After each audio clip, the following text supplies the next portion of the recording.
सभी साथियों को मेरा नमस्कार। और आज प्रकरण 2 शुक्ल जी की पुस्तक है और यहाँ पे अपभ्रंश काव्य को हम देख रहे थे। प्रश्नोत्तरी 9 रहेगी, आदिकाल से है और प्रकरण 2 अपभ्रंश काव्य।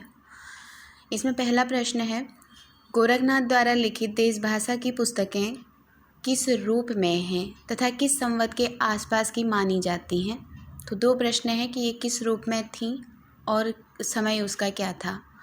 ऑप्शन है अपभ्रंश और संवत 1300 के आसपास, प्राकृत की थी संवत 1350 के आसपास की, गद्य पद्यमय थी संवत 1400 के आसपास की और अपभ्रंश प्राकृत में थी तो 1400 ईस्वी के आसपास भी। तो यहाँ पे ऑप्शन के अकॉर्डिंग हमारा आंसर हो जाएगा गद्य पद्य संवत 1400।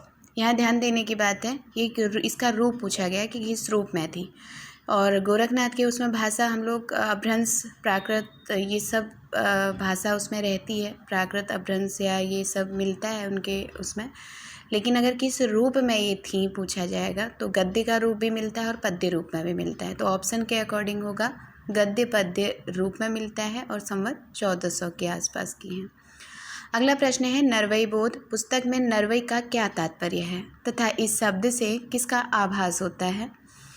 ऑप्शन है मानवता प्राकृत, नरों में श्रेष्ठ अपभ्रंश, नरपति या अपभ्रंश, ऑप्शन या फिर सभी। तो यहाँ पे आंसर हो जाएगा नरपति अपभ्रंश।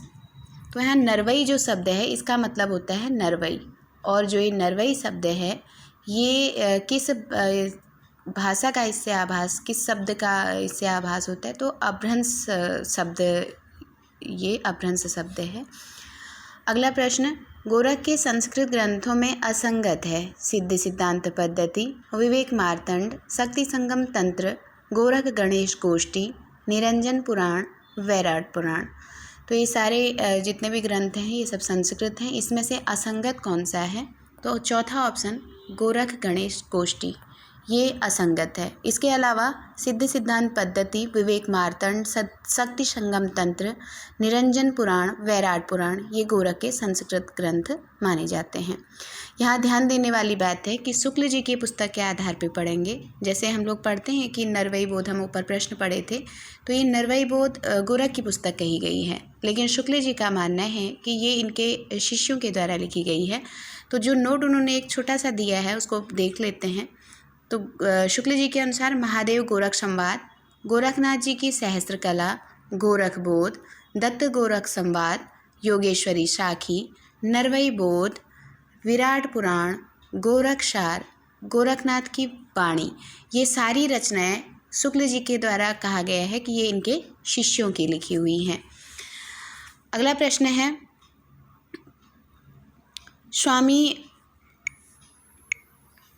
स्वामी तुम्हि गुरु गोसाई, अम्हे जो शिव सबद एक बुझीवा, ये पंक्ति किसकी है। गोरखनाथ की, कबीर की, मच्छेंद्रनाथ की या गैनीनाथ की। तो आंसर हो जाएगा गोरखनाथ की। अगला प्रश्न है, अवधू रैया हाटे बाटे, रूप विरस की छाया, तजिबा काम क्रोध लोभ मोह, संसार की माया, पंक्ति किसकी है। ज्ञानदेव, कबीर, नामदेव या गोरखनाथ। तो आंसर है गोरखनाथ। अगला प्रश्न है, नाथों की रचनाओं के संदर्भ में कथन किसका है कि उनकी रचनाएं तांत्रिक विधान, योग साधना, आत्मनिग्रह, श्वास निरोध, भीतरी चक्रों व नाड़ियों की स्थिति, अंतर्मुख साधना के महत्व इत्यादि की सांप्रदायिक शिक्षा मात्र हैं। जीवन की स्वाभाविक अनुभूतियों से इसका कोई संबंध नहीं है। ये कथन किसका है, नगेंद्र जी का, शुक्ल जी का, बच्चन जी का, दिनकर जी का। तो आंसर हो जाएगा शुक्ल जी का। यहाँ ध्यान देना है कि जो शुक्ल जी ने, हम लोग पढ़ते हैं कि इन्होंने जब इनका पहला संस्करण आया था तो उसमें नाथ सिद्धों को स्थान नहीं दिया था। बाद में जब इनका दूसरा संस्करण आता है उसमें इनको नाथ और सिद्धों को स्थान दिलाया जाता है। ये कह के दिया जाता है कि जब आप कबीर को पढ़ेंगे या आगे भक्ति काल के उसमें जब पढ़ेंगे तो उनको पढ़ने के लिए जो रास्ता तैयार हुआ था वो इन्हीं सिद्ध और नाथों से हुआ था। तो इसीलिए ये कहते हैं कि जो ये इनके रचनाओं के अंतर्गत जो तांत्रिक विधान है, ध्यान दीजिएगा, इसका साहित्य से कोई मतलब नहीं है, कहते हैं शुक्ल जी। तो तांत्रिक विधान है, योग साधना है, आत्मनिग्रह है, श्वास निरोध है, विकृत चक्र है और नाड़ियों की स्थिति है, अंतर्मुख साधना है। ये सब चीज़ों का महत्व इनकी रचनाओं में देखने को मिलता है। और ये सब क्या है, कहते हैं केवल सांप्रदायिक शिक्षा मात्र है, कहते हैं। तो ये सांप्रदायिक शब्द को अगर हम लोग पकड़ लेंगे तो समझ में आ जाएगा कि शुक्ल जी ने सिद्धों के रचनाओं को, ये नाथों की रचनाओं को सांप्रदायिक शिक्षा मात्र कह के इनको बाहर कर दिया था। और इसी तरह आगे प्रश्न देखिए, नाथ साहित्य की रचनाओं को शुक्ल जी ने शुद्ध साहित्य की कोटि में नहीं बताया, किंतु उन्हें किस रूप में ग्रहण करने का सुझाव देते हैं। फिर से प्रश्न आया, अभी हम लोग बात किए थे कि इन्होंने शुद्ध साहित्य की कोटि में ये नहीं मानते हैं नाथ सिद्ध की रचनाओं को, तो इन्होंने उन्हें किस में रखा है? वेद वेदांगों की तरह रखने का सुझाव देते हैं, ज्योतिष आयुर्वेद के ग्रंथों की तरह रखने का सुझाव देते हैं, या धर्म ग्रंथों की तरह, या सभी? तो यहाँ पे आंसर हो जाएगा ज्योतिष आयुर्वेद के ग्रंथों की तरह। जैसे हम लोग ज्योतिष और आयुर्वेद के ग्रंथों को देखते हैं, उसी तरह नाथ और सिद्धों के ग्रंथों को भी देखना चाहिए, शुक्ल जी कहते हैं। इसलिए इन्होंने शुद्ध साहित्य की कोटि से इनको बाहर कर दिया। अगला प्रश्न है, सिद्धों की उद्धृत रचनाओं की भाषा को शुक्ल जी किस तरह की काव्य भाषा माने हैं? तो यहाँ ध्यान देना है कि जो सिद्धों की रचनाएं हैं उसमें जो भाषा प्रयुक्त हुई है उसको इन्होंने किस तरह की काव्य भाषा माना है? देश भाषा मिश्रित अपभ्रंश, या कह लीजिए पुरानी हिंदी की काव्य भाषा। अगला ऑप्शन है सौरसेनी प्रसूत ब्रज, अगला है सौरसेनी प्रसूत खड़ी बोली, या इनमें से सभी। अब यहाँ प्रश्न का वे समझिएगा, ये तीनों चीज़ें हमको यहाँ पे देखने को मिलती हैं। मुख्यतः इसका आंसर हो जाएगा देश भाषा मिश्रित अपभ्रंश या पुरानी हिंदी की काव्य भाषा, ये शुक्ल जी ने माना है।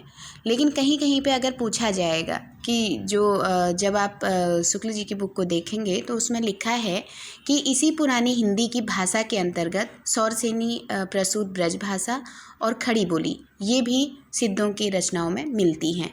तो इसके अलावा अगर इस तरह से प्रश्न होगा तो इसमें सभी हो जाएगा, क्योंकि इनका जो हिंदी पुरानी हिंदी की काव्य भाषा है उसके अंदर ही सौरसेनी ब्रज और खड़ी बोली भी पाई जाती है। तो यहाँ पे एक नोट के अकॉर्डिंग देख लीजिए, पुरानी हिंदी की व्यापक काव्य भाषा का ढांचा सौरसेनी प्रसूत अपभ्रंश अर्थात खड़ी बोली और ब्रज का था। तो जो पुरानी हिंदी से इनका तात्पर्य है वो अपभ्रंश की जो खड़ी बोली हैं और जो ब्रज भाषा है उससे भी संबंध रखती हैं। लेकिन अगर मूलतः ये पूछा जाता है सीधा सीधा, अगर सौरसेनी ब्रज या खड़ी बोली ऑप्शन में ना हो तो सीधे सीधे जो उत्तर बनेगा वो क्या बनेगा?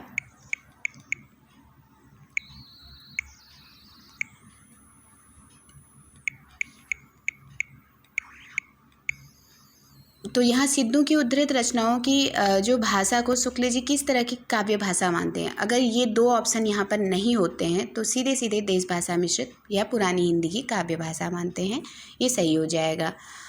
और समझने की बात है कि अगर ऐसे प्रश्न बनता है कि इसमें कौन कौन सी भाषा भी इन्होंने ग्रहित की है, तो सौरसेनी भी उसमें हो और ब्रज भी हो, तो यहाँ पे इनमें से सभी हो जाएगा। अगला प्रश्न देखिए, किसके संदर्भ में शुक्ल जी ने कहा है कि उनके उपदेश की भाषा तो पुरानी टकसाली हिंदी यानी कि काव्य भाषा है, पर गीत की भाषा पुरानी बिहारी या पूर्वी बोली की है। सरहप्पा केले, गोरखनाथ केले, कणहप्पा केले, सबरपा केले। तो आंसर हो जाएगा कणहप्पा। तो कणहप्पा की जो रचनाएं हैं उस संदर्भ में शुक्ल जी कहते हैं कि जो कणहप्पा ने उपदेश दिए हैं उसकी जो भाषा है वो हिंदी काव्य भाषा है, लेकिन जो कणहप्पा ने अपनी जो गीत की भाषा को लिया है वो उनके वहाँ पे पुरानी बिहारी या पूर्वी बोली की है। तो ध्यान रखिएगा कि वैसे भी प्रश्न पूछा जाए कि कणहप्पा के गीतों की भाषा कहाँ की है, तो बिहारी या पूर्वी की है।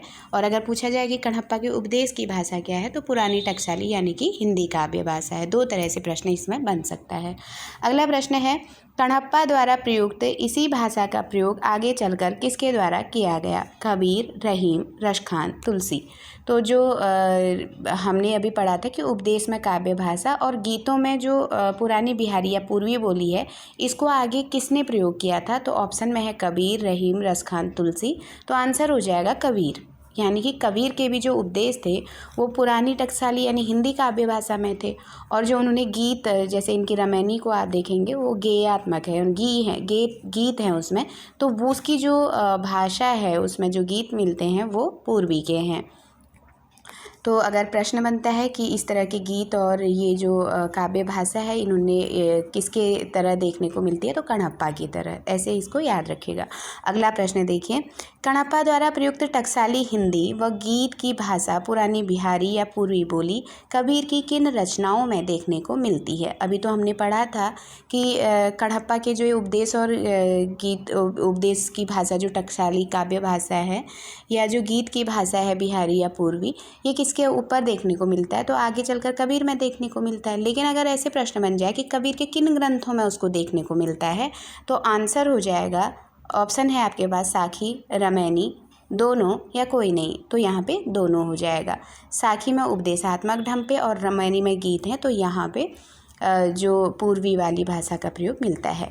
और आगे एक नोट देख लीजिए, साखी की भाषा जो है वो राजस्थानी मिश्रित सामान्य भाषा सदुक्कड़ी, और रामायणी का पद जो है वो काव्य की ब्रज भाषा या पूर्वी बोली कही जाती है। ठीक है, तो ऐसे आंसर हो जाएगा। अगला प्रश्न देखिए, सिद्धों में सबसे पुराना किसे कहा गया है तथा उनका समय क्या है? सबरपा 600 ईस्वी, सरहप्पा विक्रम संवत 690, कणप्पा 650 ईस्वी, जलंधरपा विक्रम संवत 650 ईस्वी।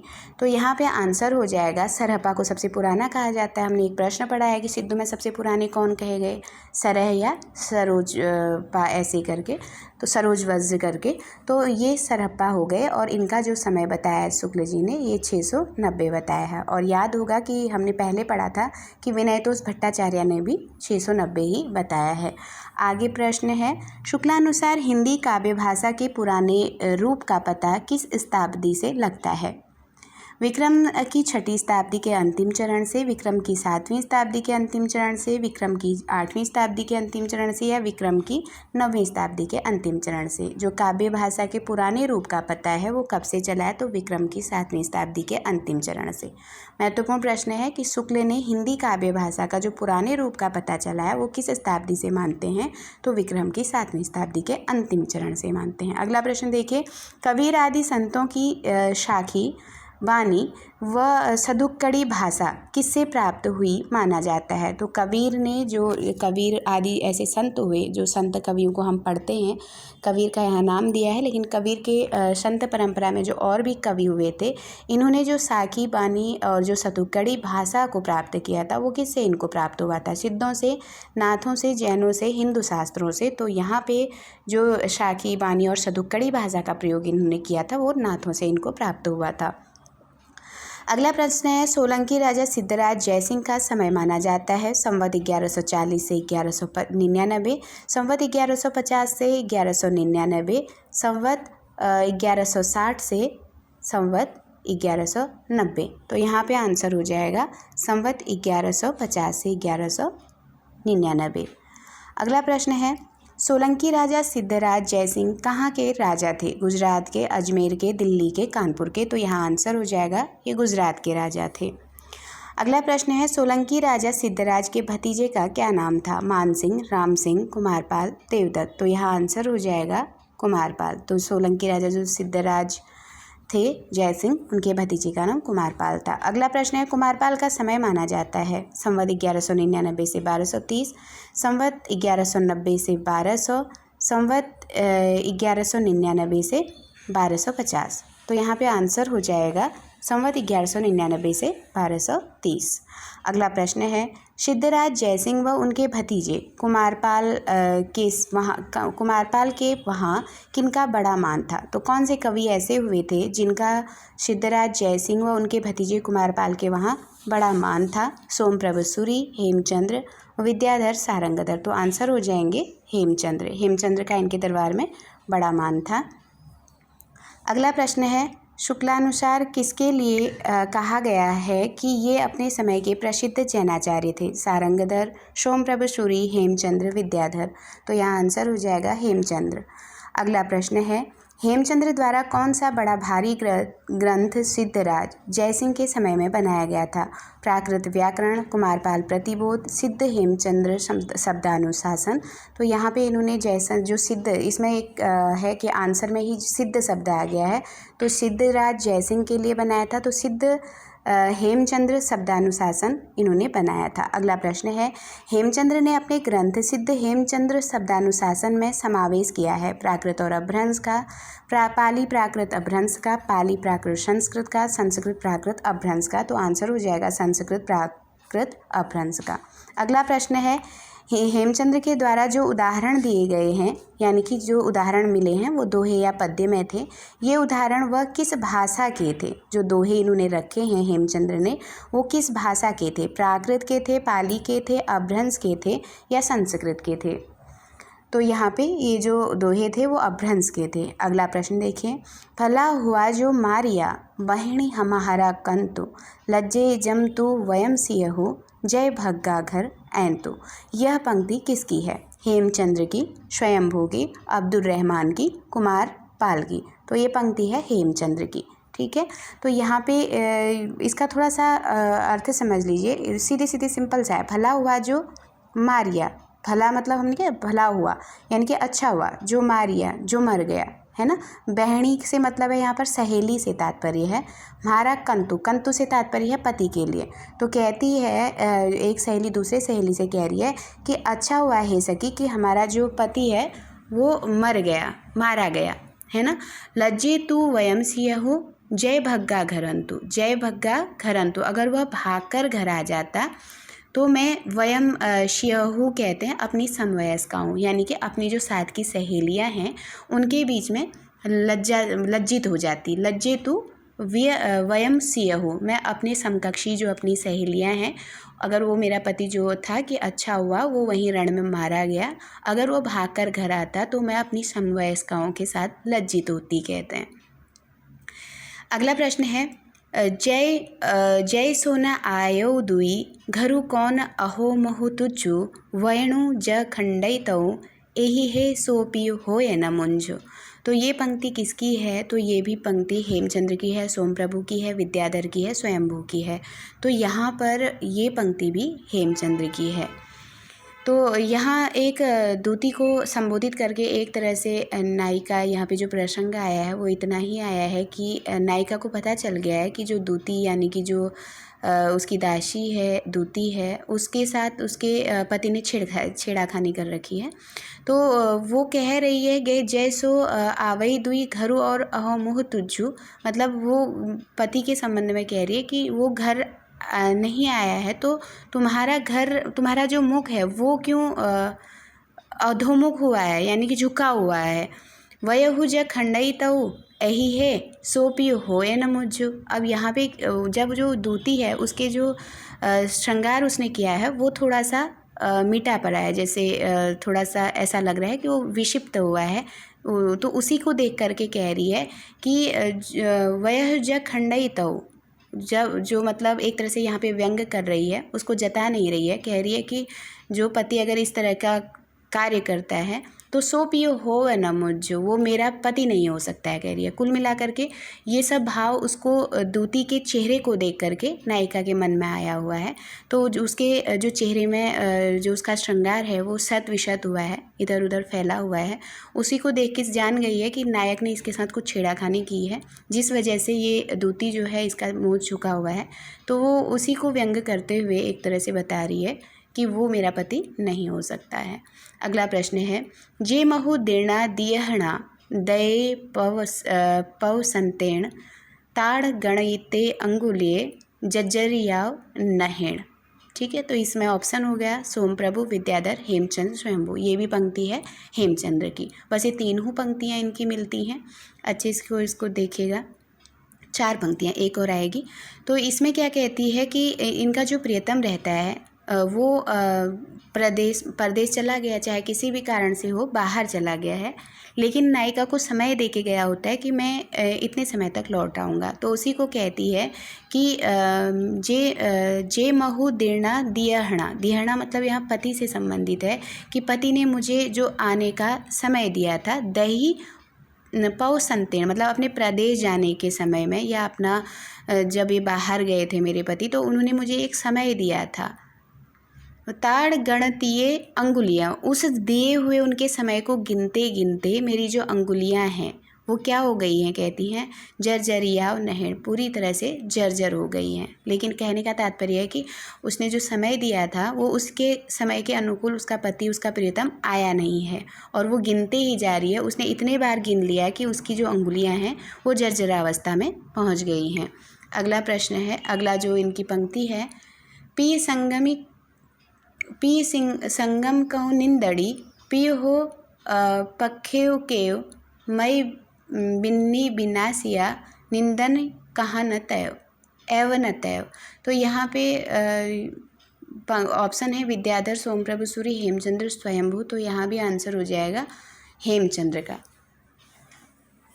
तो क्या कहती हैं कि पी के संगम में, पी संगमी कहूँ निंदड़ी मतलब पी के संगम में नींद कहाँ, ठीक है।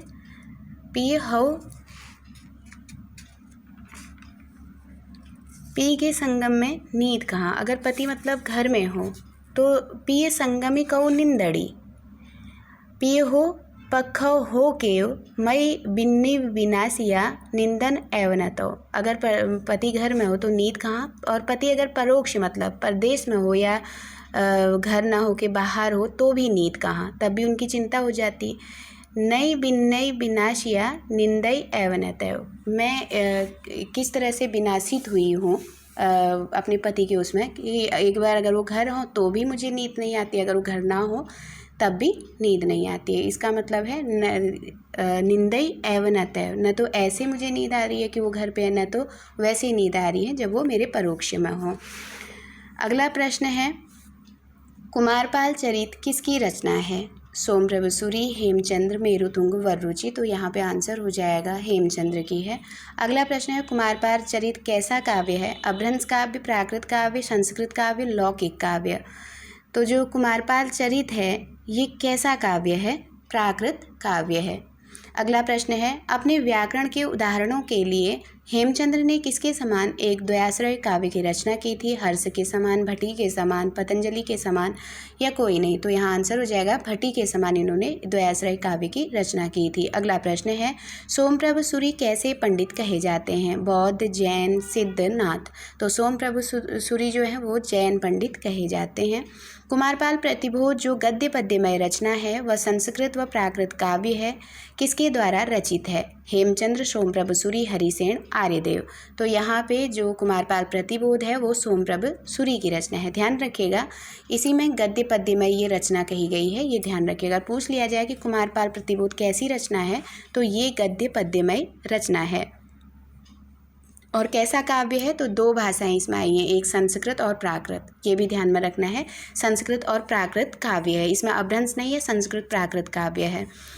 हेमचंद्र द्वारा समय समय पर कुमारपाल को अनेक प्रकार के उपदेश दिए जाने की कथाएं लिखी गई हैं। कुमारपाल चरित में, सिद्ध हेमचंद्र शब्दानुशासन में, कुमारपाल प्रतिबोध में।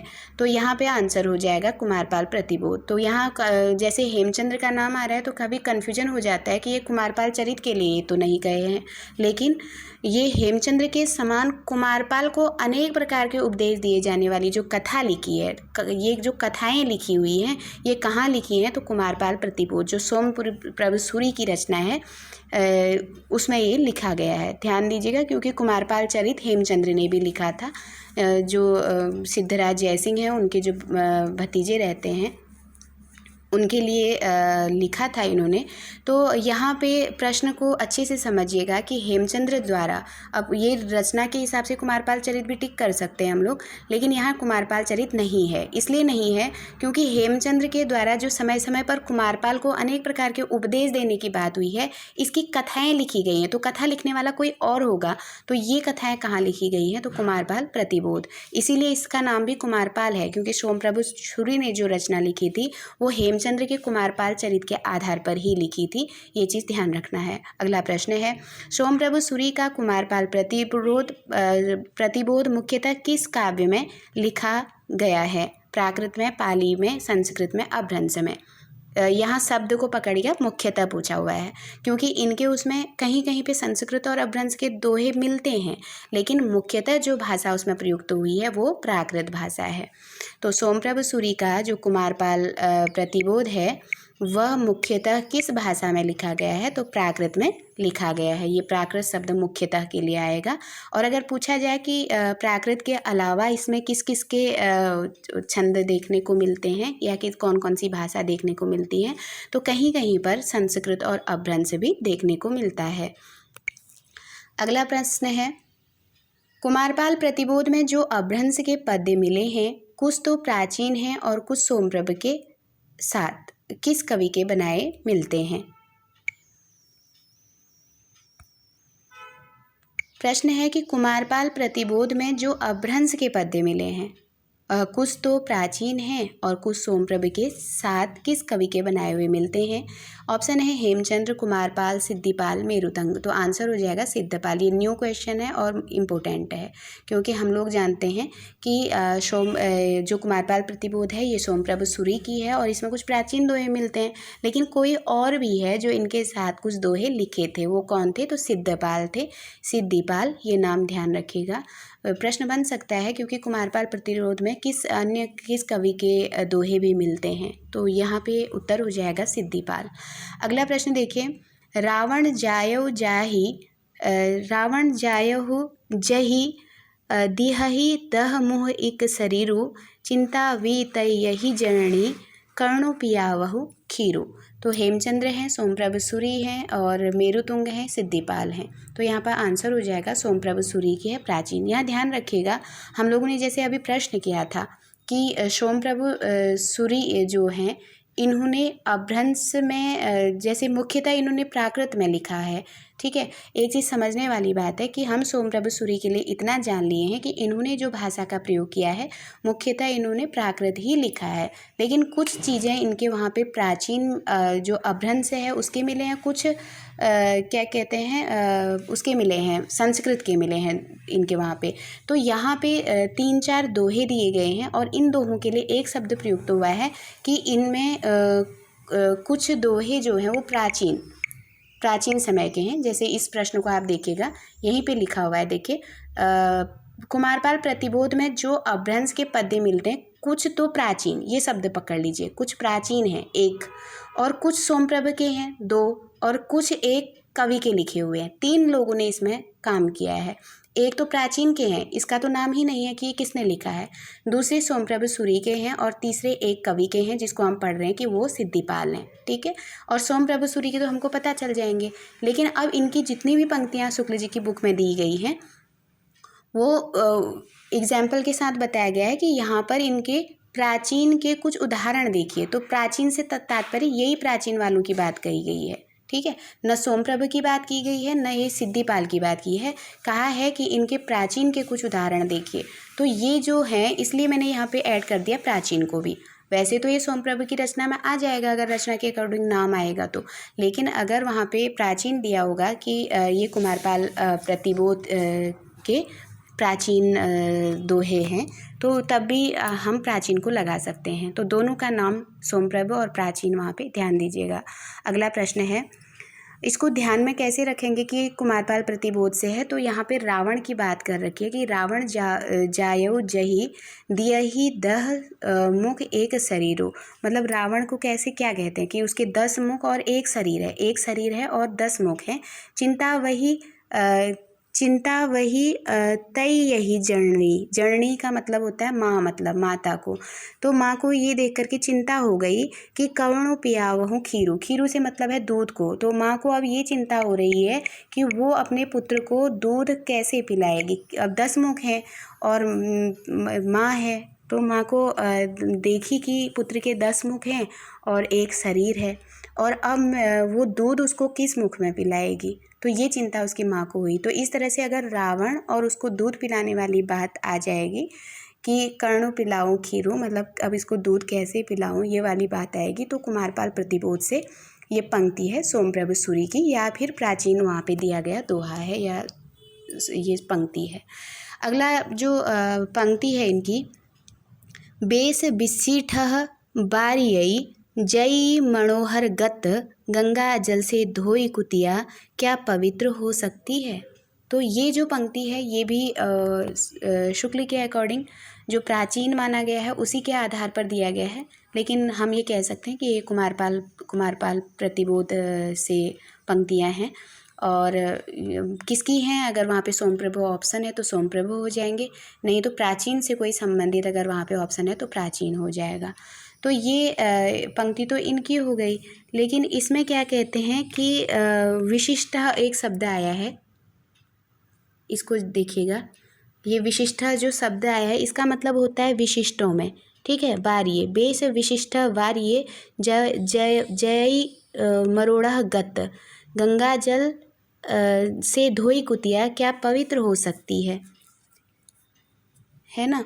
तो कहने का तात्पर्य है कि जो शरीर होता है उसको बेस मतलब अपने वेशभूषा को या उसको विशिष्ट चीज़ों से बचाइए, कह रहे हैं कि उससे जय मनोहर गत, एक मनोहरता प्राप्त नहीं हो सकती है। जिस तरह से गंगाजल से धोई कुतिया क्या पवित्र हो सकती है, तो वही है, अगर कोई कुतिया है तो अगर उसको गंगा से धो भी देंगे तो क्या वो पवित्र हो जाएगी, यही चीज़ बताया गया। इस तरह की पंक्ति अगर आ जाएगी तो ध्यान रखिए कि ये सोमप्रभ सूरी के प्राचीन दोहे जो दिए गए हैं उससे है। अगला प्रश्न है, पी हऊ थकई शयलु दिनो तुह बिरहग्नि किलंत, थोड़े जल जिमी मछली तल्लो बिल्ली करंत। पंक्ति किसकी है। तो ये पंक्ति ऑप्शन में है मेरुतुंग, सोमप्रभ सूरी, कुमारपाल और विद्याधर। ये भी सोमप्रभ सूरी का है और इनके कुमारपाल प्रतिबोध से ये ली गई है, और जो प्राचीन करके कुछ उदाहरण देखे कहते हैं उसी से ये पंक्ति ली गई है। तो ये 3-4 पंक्तियाँ ये कुमारपाल प्रतिबोध से रही हैं। अगला प्रश्न है, प्रबंध चिंतामणि किसकी रचना है। विद्याधर की, मुद्रा राक्षस की, मेरुतुंग की, सोमप्रभ सूरी की। तो आंसर हो जाएगा मेरुतुंग की है। प्रबंध चिंतामणि कैसा ग्रंथ है। संस्कृत, अभ्रंश, प्राकृत, पाली। तो ये संस्कृत ग्रंथ है। यहाँ अभी तक हम अभ्रंश प्राकृत में पढ़ रहे थे, तो प्रबंध चिंतामणि जो ग्रंथ है ये किस में है, ये संस्कृत में है। अगला प्रश्न देखिए, प्रबंध चिंतामणि किस ढंग पर बना है तथा किन के आख्यान को इसमें संग्रहित किया गया है। तो प्रबंध चिंतामणि को किसके ढंग पर बनाया गया है और कौन से आख्यान इसके अंदर मिलते हैं, वो प्रश्न है। तो 2 उत्तर यहाँ पे होंगे। एक तो बताना है कि किस ढंग पे ये बनाया गया है, दूसरा कौन से आख्यान इसमें मिलते हैं। तो ऑप्शन है पतंजलि के योग शास्त्र या सामयिक राजाओं का, भरत मुनि का नाट्य शास्त्र या पुराने राजाओं का। भोज प्रबंध के ढंग पर बनाया है और पुराने राजाओं के आख्यान है इसमें। 2 और 3 सही है। तो यहाँ पे आंसर हो जाएगा कि ये भोज प्रबंध के ढंग पर बना है और पुराने जो राजा हैं उनके आख्यान इसमें संग्रहित हैं। तो इस तरह से आज की प्रश्नोत्तरी यहीं पे समाप्त होती है और आप लोगों का बहुत बहुत आभार।